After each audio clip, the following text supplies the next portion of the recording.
ನಾವು ಹೆಣ್ಮಕ್ಳನ್ನ ಮಾತ್ರ ಪ್ರಶ್ನೆ ಮಾಡ್ತಾ ಇದೀವಿ ಮತ್ತು ಹೆಣ್ಮಕ್ಳು ಮಾತ್ರ ಪ್ರೊಟೆಕ್ಟ್ ಮಾಡ್ತಾ ಇದೀವಿ, ಅವ್ರನ್ನ ಮಾತ್ರ ರಕ್ಷಣೆ ಮಾಡಕ್ ನೋಡ್ತಾ ಇದೀವಿ.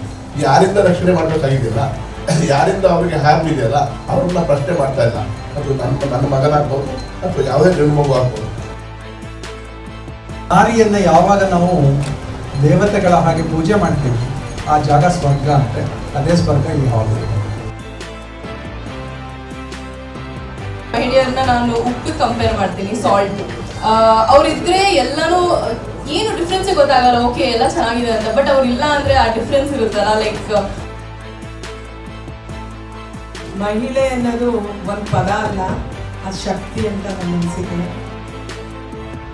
ಮಹಿಳೆಗೆ ಒಂದು ದಿನವನ್ನು ನಿಗದಿಪಡಿಸಿ ಆ ಮಹಿಳಾ ದಿನವನ್ನು ಪ್ರಾಮುಖ್ಯತೆ ಕೊಡುವಂತಹ ಒಂದು ಪತ್ರಿಕೆ ಮಾಡ್ತಾ ಇದೆ ಅಂತ ಹೇಳಿದ್ರೆ ಅದಕ್ಕೆ ಸಂಬಂಧಿಸಬೇಕಾದಂತಹ ದಿನ.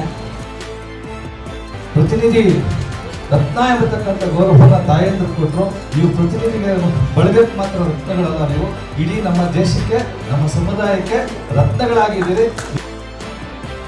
ನಾವು ಯಾವತ್ತು ಯಶಸ್ಸನ್ನು ಗಳಿಸಿದ್ದೀವಿ ಅಂತ ಗೊತ್ತಾಗುತ್ತೋ ಜನ ನಿಧಾನಕ್ಕೆ ನಿಮ್ಮ ಸ್ಟೇಟಸನ್ನೇ ನೋಡ್ತಾರೆ, ನಿಮ್ಮನ್ನು ಮಾತಾಡಿಸ್ತಾರೆ, ನಿಮ್ಮಲ್ಲೂ ಏನೋ ಒಂದು ತಾಕತ್ತಿದೆ ಅನ್ನೋದನ್ನು ಅವರು ಅರ್ಥ ಮಾಡ್ಕೊಳ್ತಾರೆ.